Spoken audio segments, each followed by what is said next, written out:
Hey everybody, this is Sherry with Butternut Hollow for our Monday Live again. Um, First of all, everybody have a happy 4th tomorrow and be safe. But for tonight, let's make something fun. So I'm going to turn you down and talk about our project that I plan on doing with you tonight. Hang on. Okay, so of course we're using Royce's paper, and I have chose to use the corrugated metal one. It's one of my favorite pieces. And we are going to make a magnetic bulletin board out of this old frame. This frame I had, I'll show you. It was a really old frame. It's really cool. It's got a lot of texture. I absolutely love it. It was kind of like a yellowish white, and it was really dingy, and I had a bunch of knots bleeding through. And so I repainted it, and I painted it in farmhouse paint. I had to prime it because I didn't want any bleed through because they were bleeding through on the old paint. And then I used the farmhouse paint in steel graphic. I base coated it. And then I just dry brushed it with 2 different colors. I used indigo and weathered stone, and it gave it this really cool look that I absolutely love the way it turned out. And then this here, if I can turn this over, I'll show you. This was pretty big. This frame is like 22 by 25. I just put this old piece of metal in here so that it will be magnetic when I get done. And then we're going to decoupage this because I want it to look like it's got tin on it. And so, well, hi, Doris from North Carolina. You join me every week, and I so appreciate you, dear. So here's the paper. And I think I am going to, let me turn this around. I think I'm going to lay it in here like this. And so I'm just going to kind of line it up with my frame. And I want a little overhang, which will trim because this frame is old, so it's not perfectly square. So I want to give myself a little play. So, and then I'm just going to kind of crease this with my thumbnail right along this inside edge and do the same thing down here. Make sure my paper's nice and flat fairly. And I'm just going to make some crease marks so that I know, and then I'll overcut it just a hair. So there's, and then I'm going to flip this over, and you can see, I don't know if you can see, I can see my crease marks really well. So now I'm just going to overcut this just a hair, maybe a 1/4 of an inch on these 2 sides.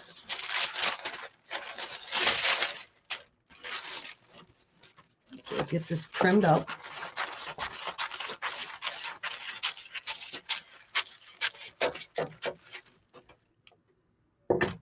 And then here's our paper. We'll set this out of the way for now because I have a big enough sheet where I will be able to use it on another fun project. And now we will decoupage this onto this frame. I'm going to lay it back in there where I want it. And I'm going to line up this top edge. I got to stand up because I think there'll be one less area I have to trim. So I think this is just about where I want it. Well, hey, Lauren, my beautiful sister. Thank you for joining me. So there's that. Now, let's get our medium. And as I said, I use the DIY liquid patina. I transferred it in a bottle because I was decoupaging so much that I felt like I was going through it pretty good. Let me peel this back like this so I can lay down my anchor row.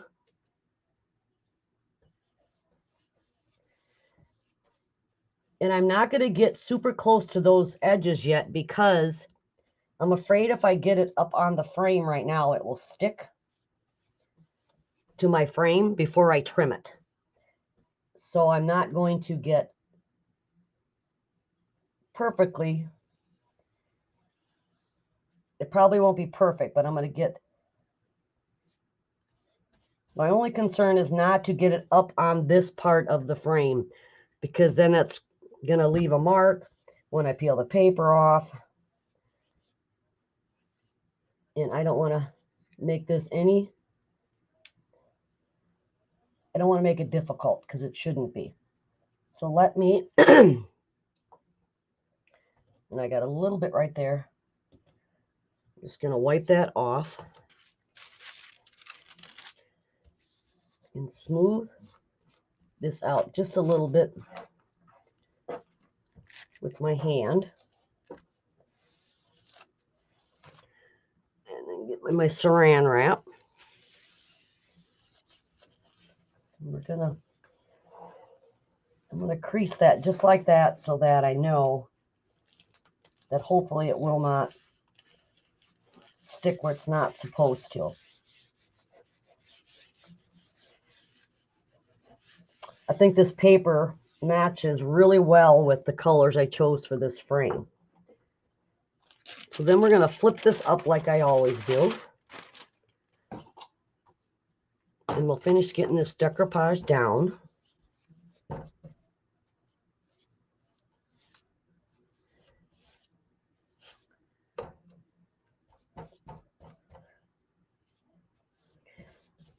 And whether you're watching me live or joining me on replay, I appreciate it all. And please say hi and where you're from.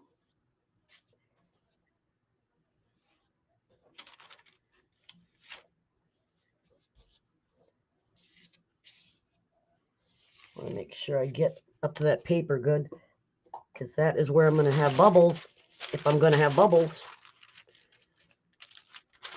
And you know what I didn't do? I want to wet my paper quick, like, because that really does help with not having the wrinkles.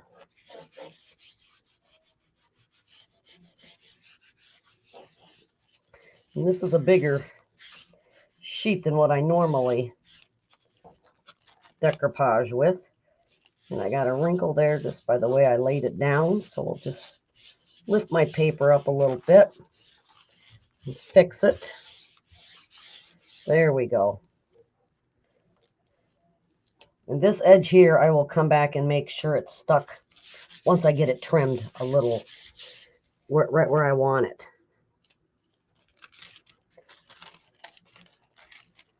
Carol from Australia. Wow. Very cool. What time is it there? And by the way, I love your guys' accents. Australia is one of the places that I have on my bucket list to go see. So that is so cool.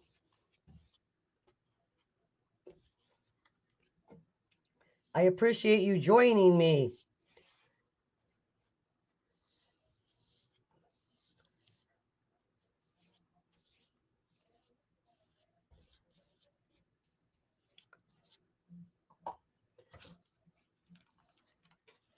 Another Australian. Oh my gosh, you guys are making my night. That is so cool.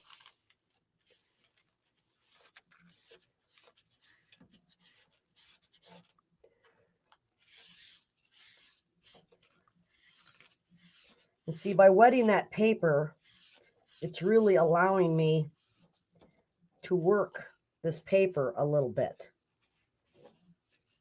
Like I said, this edge I am not concerned about just yet.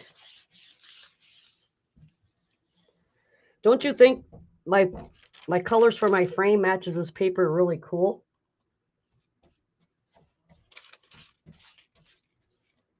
We'll get this laid down here.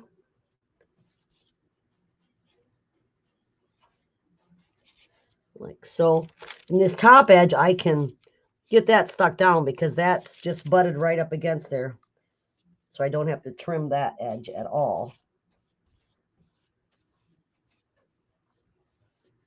And we'll lay this down and bring it right up to that edge.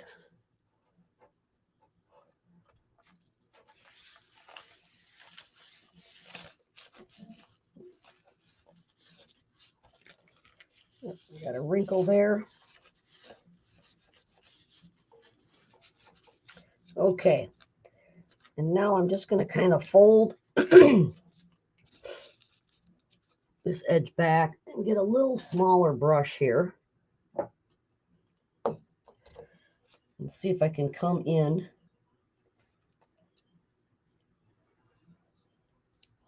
and just lay a line of medium right down there without getting it up on the edge of the frame. There we go.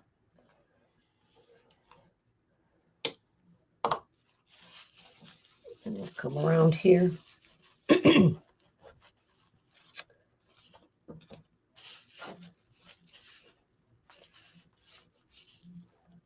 Oh, you see that? I tore my paper, but I think we can get it to work. That's because I overworked it. Let's see what we can do. I think we can make it work. I do. Maybe.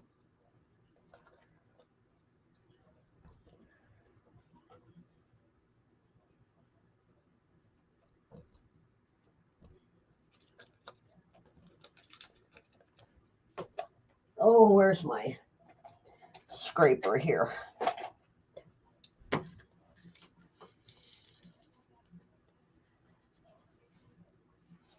Oh, 9 o'clock in the morning. Okay. Thank you, Carol. Well, I'm glad we're not frozen. I got to get this paper stuck in there, but it wants to because I tore it right there.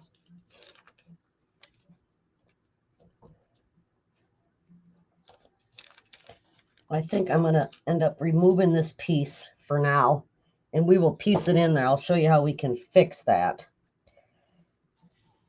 Because if I continue to fight it, I'm going to make it worse. I'm afraid, and I don't want to do that. So that's how we're going to fix that. Get that stuck down there. This is pretty stuck there. And now I will take a spatula and trim this off, but to do that, I want my paper good and dry. But let's go ahead and get this piece pieced in there so that it too can be drying. And I'm going to trim this pretty much to size so that I do not have to mess with it again once I get it in there, hopefully. Let's come up a little bit. And because of the texture on this paper, that did not work. This little fix will not be noticeable at all if I get it in there, right? It won't be. There we go.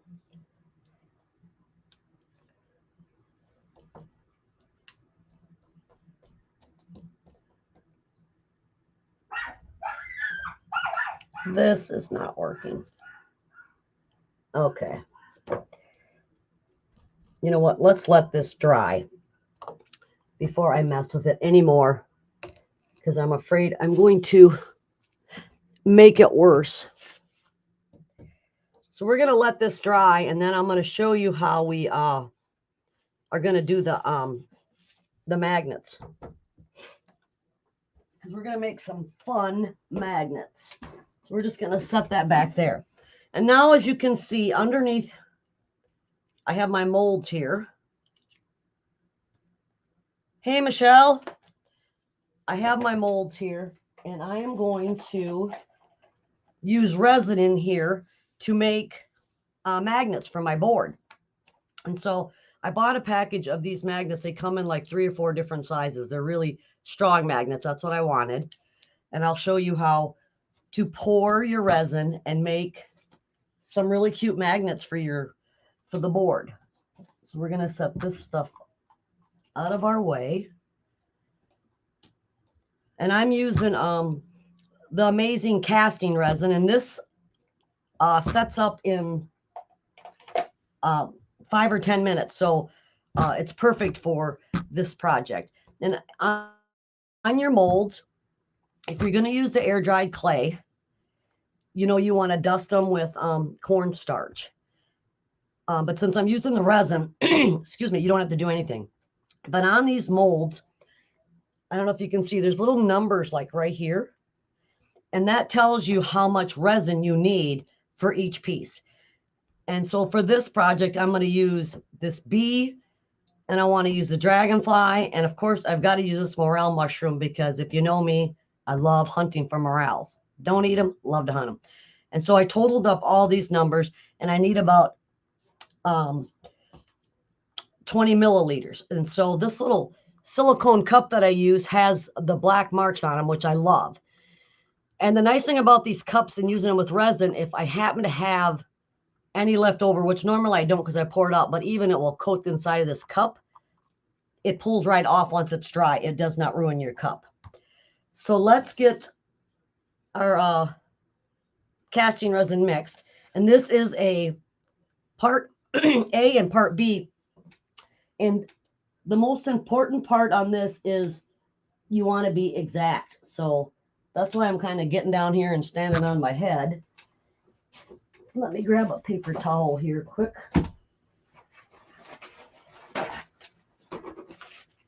I like to wipe off the rims of my resin jars.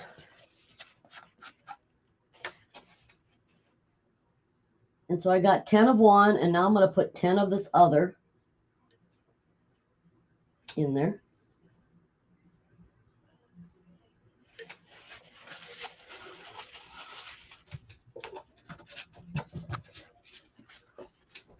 And then I got to give them a good mix. And when you're working with this stuff that sets up fast, you got to work fairly fast.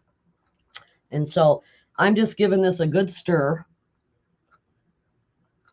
because it will, like I said, it sets up in, 5 minutes is all I really like to give myself. This says it goes from a solid liquid to solid in 5 minutes on this one. So this is a very quick one.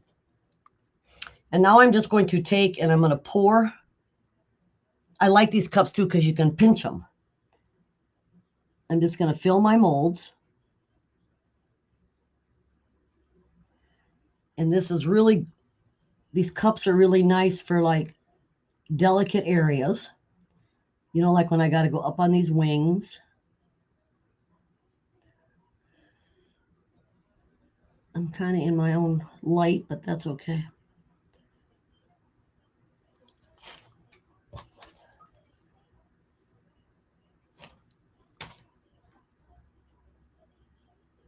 So I can just kind of, excuse me. And then I want to do this big bumblebee. So we'll get him poured.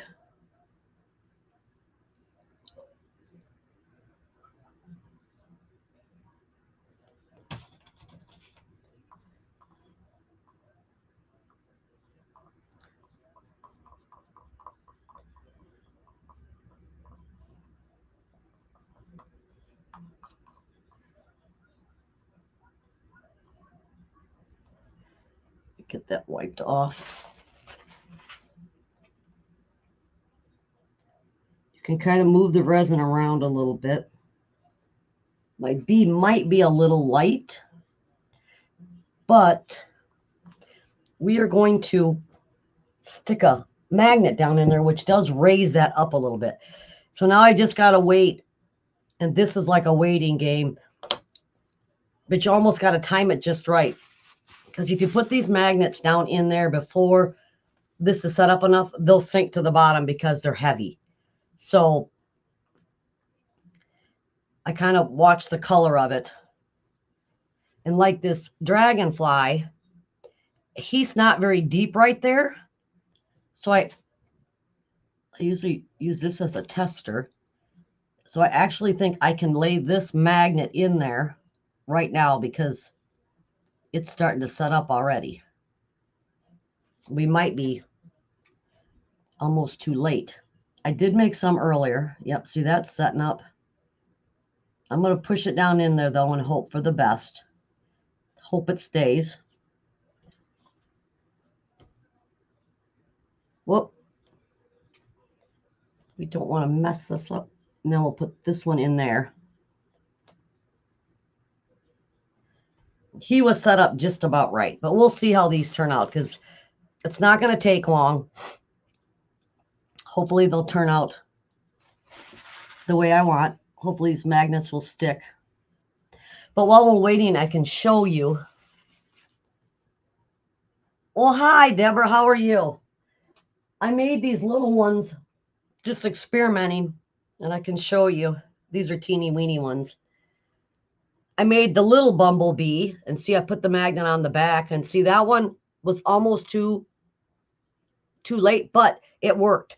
And then I have the crown and the bumblebee, and these ones were perfect. Or this one was the one that was almost too late, but it still works. The bee was good. And they will stick to the metal. I will show you, but I kind of experimented with these, and I thought they were fun little magnets to use on a bulletin board so that you don't have just plain old magnets. You can juice them up. So I got some resin on that magnet, but I don't think that's going to hurt anything. So we will wait here just for a minute.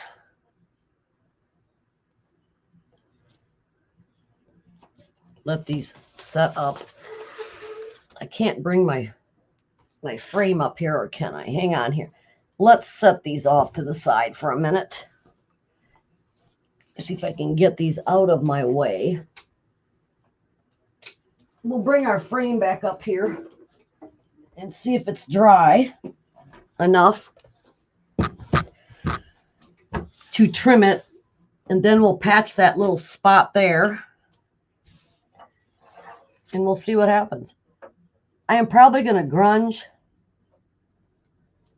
the edges of this up anyway, but as you can see, I just have an X-Acto knife, and you want the blade sharp, and I just like to lay it at an angle like this and trim.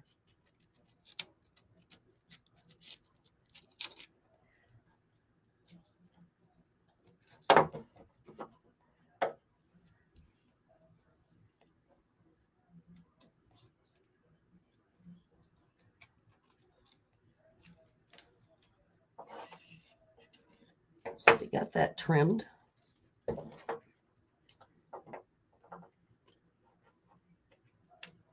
Yep. There's that. I'll trim this side now.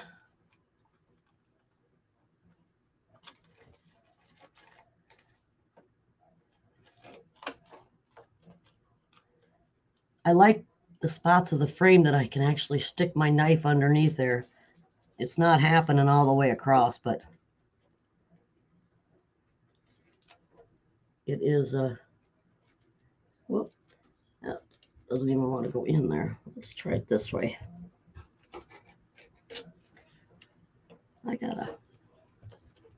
There we go. Get this all trimmed off.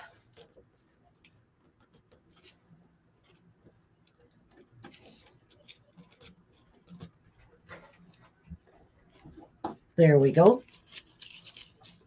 And now we'll do down here, do this bottom area. But I got to make sure that this, where I'm going to trim this at, is going to stay. See, and right here is still kind of wet. So I don't know. Let me see if I can cut it this way. I really just want it to release. We'll come back over here. Crease this. Thank you, Deborah.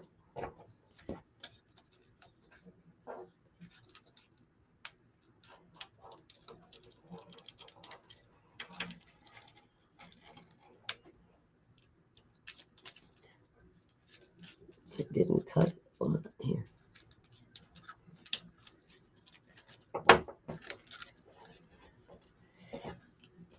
See, because this frame is crooked, I can see some white, which is going to drive me crazy. So that's another reason why I'll probably come in with some ink or glaze or something and just go around the edge of this paper. And I think it will look really cool. Make it look, add some rust to it.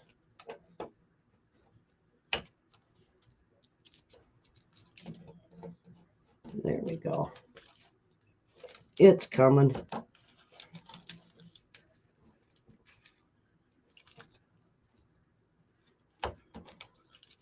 You know, I've seen people do this and they cut their paper to the exact size. I have never had luck doing that, so I opted to do it this way. And honestly, I don't know which way is harder. Oh, I just tore my paper all the way across the bottom there, guys. Okay. We will have to do some fixing. And I think it's because it was wet, but that's okay. I mean, it's going to have to be, right? Let me get that paper stuck down there. I think we'll be fine. We'll be fine there.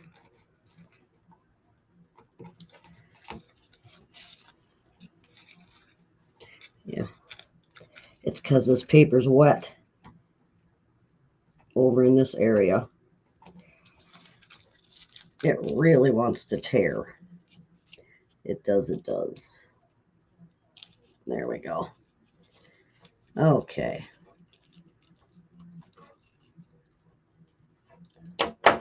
Where's my scissors? Let me just cut this off right here. Okay.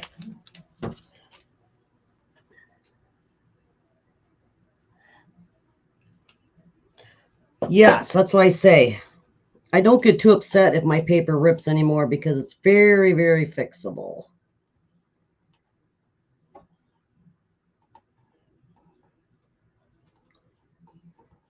We got to get this piece off of here, though. And I think once I grunge up this edge, you're not even going to see any of this white, like down in here. So I'm not too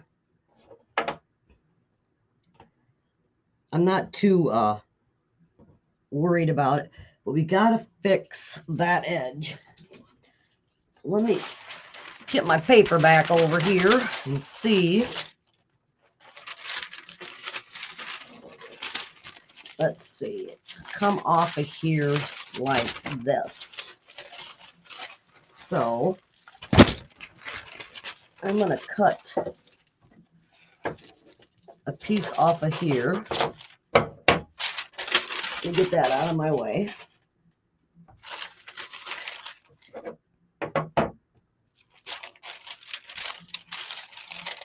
I think just like right back like that. So let me get some water here and a little brush. Here, let me grab my water cup. I'm just going to go ahead and tear this organically like that. I'm going to lay it up in there like that. I am going to cut this piece to fit, because otherwise it's going to be wet and we are going to be fighting it. And I think I'm going to go a little farther so that I can fix along that bottom there where I laid my scalpel and dug into my wet paper.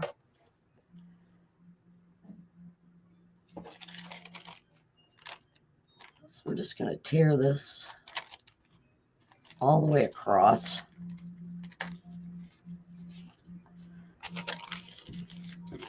And if I line up my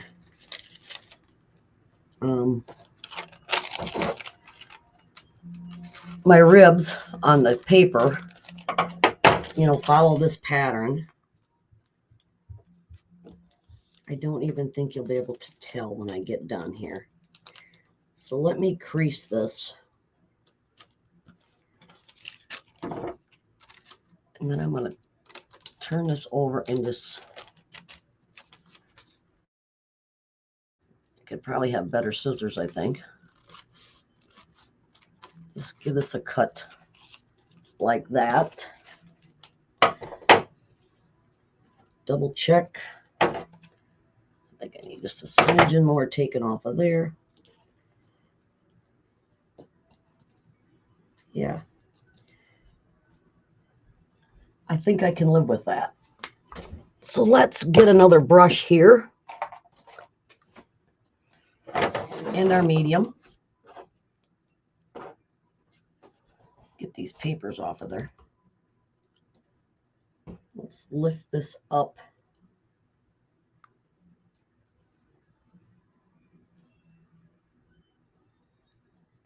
And lay this down like that.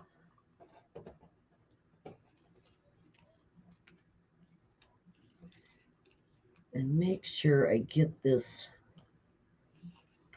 where I want it. Just like that. Make sure it's stuck down really good. And when that dries, you're not even going to be able to tell. That is the nice thing about this paper. It's very fixable. Let's get this stuff out of our way. Because I'm going to put a sealer on here. I need a brush here. This one won't work. We're going to seal this now so that it can be drying. I got a little piece of paper stuck up there. There we go. So it can be drying, and then we'll go back to our magnets, see how they're doing.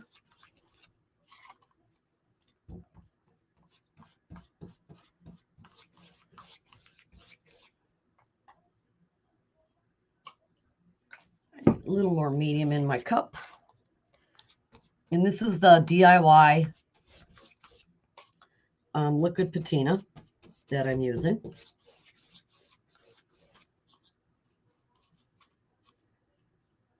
Yeah, I'm MacGyvered it all right. Sherry, how you doing, sweetie? Yeah. Hey, whatever works, right?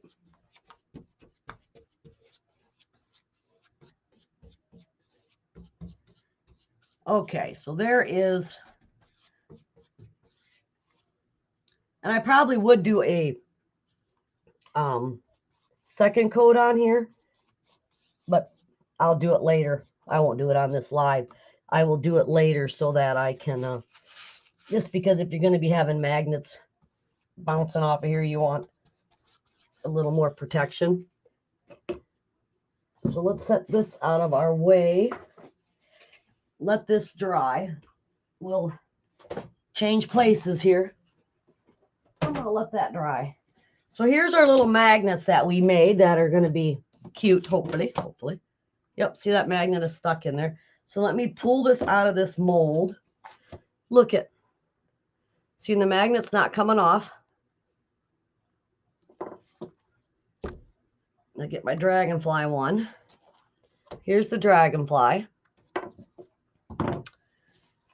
And the bee, it was a little underfilled, but I think for what we're going to do with it, it's going to work fine. So we'll set them out of the way. We love the liquid patina too, Sherry. I do. Absolutely. And so now I'm going to take my painter's tape. And if anybody has seen me work on small pieces, this is how I do it. These are going to be different colors. So I take my tape, sticky side up, turn in two ends, and stick it down on my workspace. And then I'm going to stick my piece to it. And I'm going to do all three of these separate just because they're going to be separate colors. And I want to be able to paint them without worrying about the other piece. And even though you can see, like on this bee, you can kind of see the magnet, we don't care because we're going to paint it. And I'm using farmhouse paint. And this is the Lotus. And if I can get the lid off of there, which of course I can't. So let me grab a plate here. And I'll just squirt a little bit of it on there. And somebody asked me about my bottles. I use these honey condiment bottles or honey bottles because I love the flip top lid.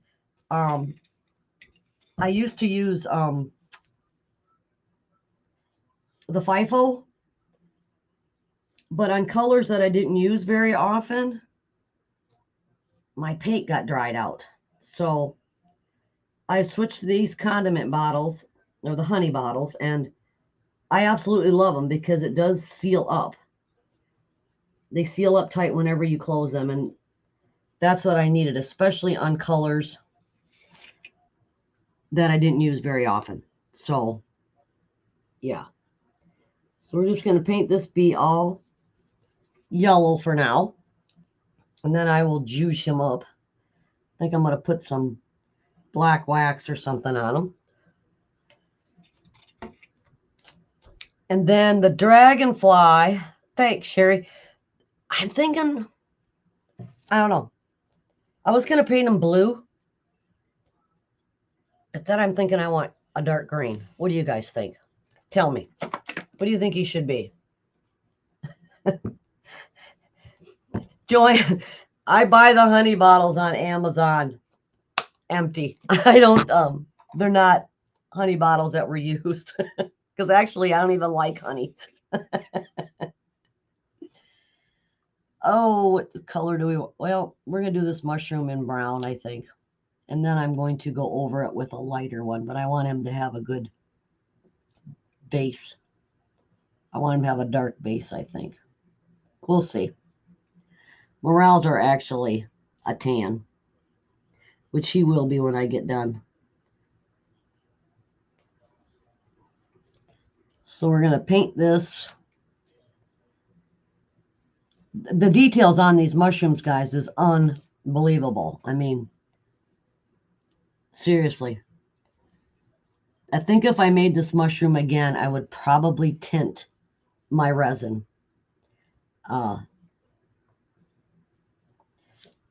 Because I think it would be easier because these are molds from IOD. I don't know if I told you this. And this is the, let's see, the dragonfly. Well, the bumblebee is from the laurel mold. The dragonfly is from the dewdrop. And the mushroom is from the toadstool molds. In all these products I'm using, you can find in my brick and mortar shop here in Iowa or online. Hollowcrafts.com is my website. I just started a YouTube channel not too long ago. I would appreciate if you'd go give me a follow. I'm working on trying to get followers. So if you like what you see, I would appreciate a follow there. I'm on Facebook. As you can see, you're probably joining me on Facebook, so you know I'm on Facebook. So there's the mushroom. And I do want him mostly painted. And then we're going to juice him up with another color. You like green, Lore? I think I will too, but to do my green, I'm going to mix it. I think a dark green would be really cool. So let's, oh, I got the brown right there. This will be easy enough. I'm going to use some jalapeno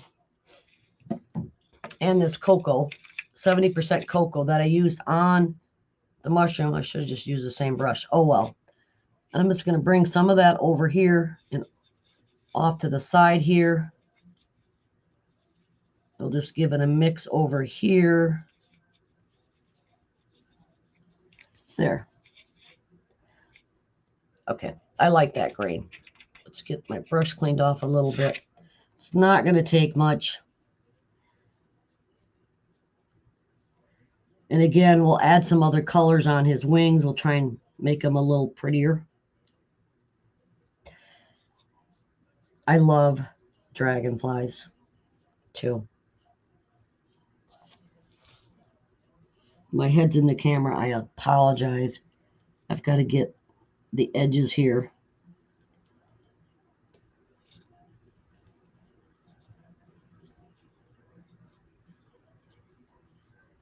We'll get him painted real quick. I know it's a holiday coming up, so I was trying to make this a little quicker demonstration so people can go celebrate. I know our firemen in the neighboring town fireman department, they're having a fun baseball game tonight at the park. So when I'm done here, I'm going to probably run down there and support them and watch them play. It's always a lot of fun.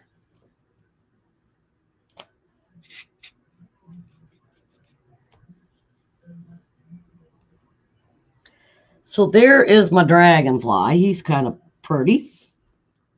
I think.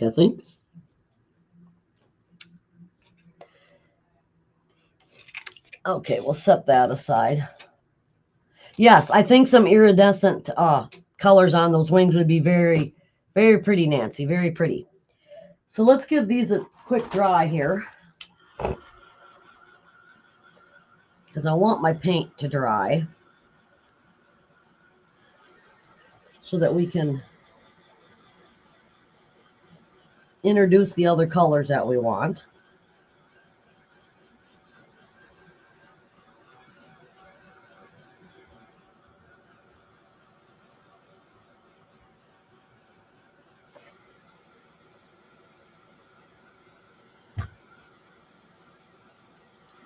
Oh,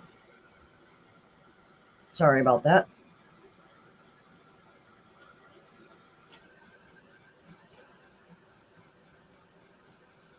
Yeah, there's just something, Deborah, about the dragonflies that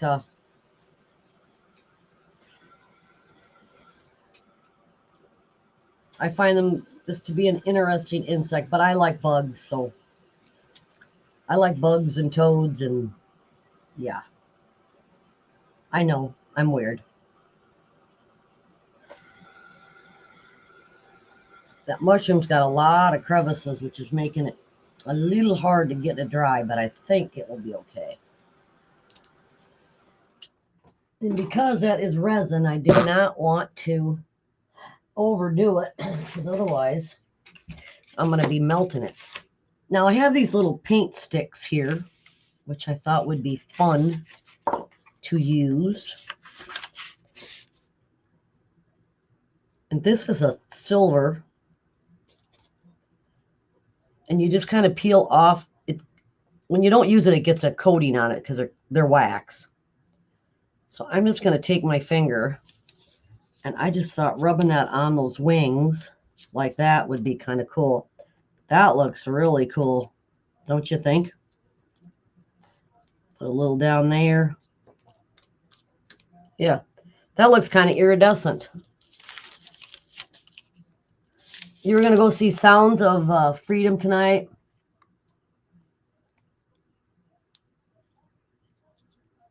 Oh, that's good to know. See, here's the wings. What do you guys think? Doesn't that look kind of cool?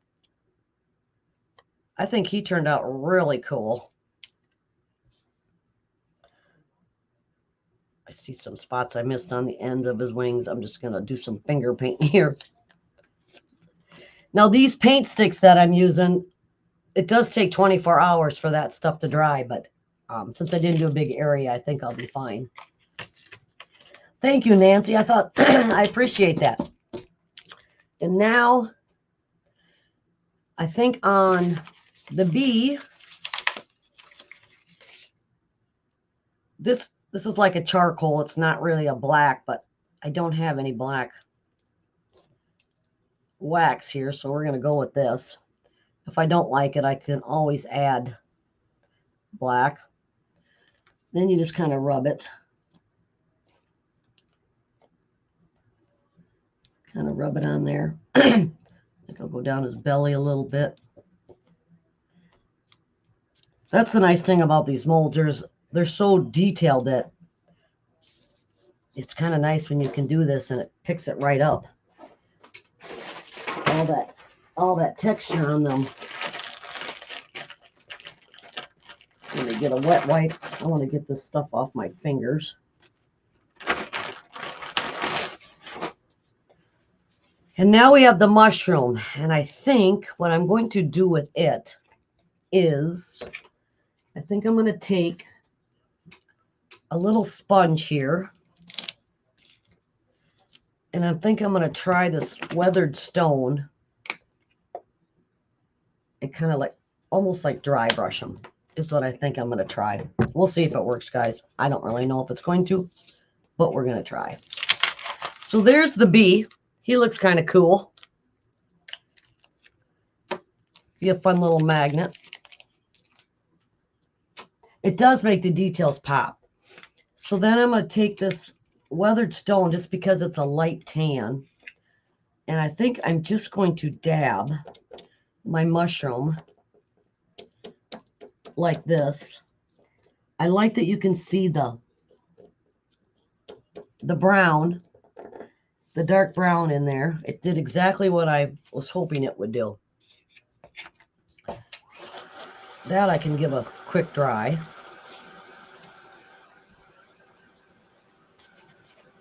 Because that's just paint. Let's get this stuff out of our way, and I'll bring the frame back up here. And let's see. Just got to make some room on my table, guys. I had all kinds of paint up here. Not sure where I wanted to paint my stuff. Okay.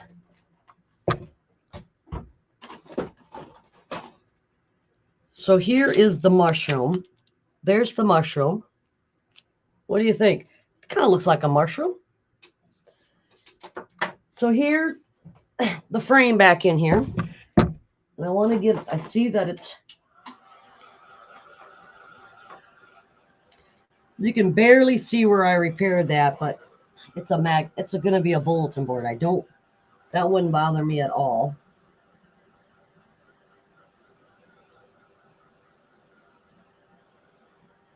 And I'll have to decide how I want to grunge up the edges. If you guys have any suggestions, throw it out there to me.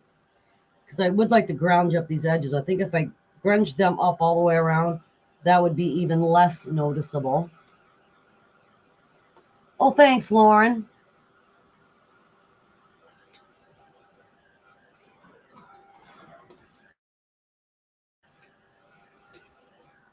So we're going to call this dry enough. I'm going to use it like this. But see how these stick on there? Look at it. And then I'll put these other little ones on here that I made earlier. And it will hold paper. I'll get a good picture of it. I was looking for a piece of paper here. Hang on here. I'll show you that it holds here. See, they will actually hold paper for you to, let's see if it will hold a postcard.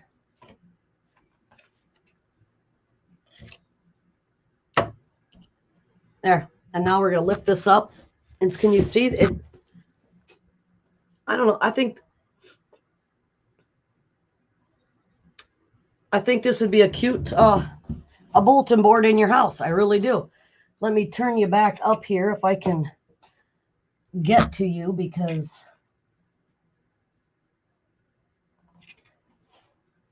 there we go. Let's see if we have any questions. Oh, thank you, Catherine. Oh, Deborah, I'm not really into wax, so I'll probably have to think of another way to grunge it up. Dark and Decrepit is exactly what I thought, Sherry. Dark and Decrepit is what I'm probably going to use. I don't have any in here, otherwise I would try and do it, but that's exactly my thoughts. What did I put under to make the magnet work? Susan, this was actually a piece of tin. And all I did is I decoupaged Royce's corrugated tin paper on here to make it look like corrugated tin. And so the surface alone is already magnetic. So I just used this to decorate up the tin and made a really cute, see if I can hold it up like this, a very cute magnetic bulletin board that you could use in your house. So that's all I got for you guys. It wasn't probably a real short one, but that's okay, Susan. Thank you very much. Thank you, Lauren. You guys have a very safe, excuse me, happy 4th of July. Try and enjoy yourselves. Relax tomorrow. I will try to relax. I'm going to head down to our ballpark now and support our local firemen. And again, thank you so much for joining me live. And if you join me on replay, I solely appreciate it. You guys don't know how much your support means to me. You can follow me on Facebook, Butternut Hollow, YouTube. I'm on YouTube, Pinterest. My website's hollowcrafts.com. Feel free to reach out to me if you have any questions. Bless you all. Be safe. Thanks so much.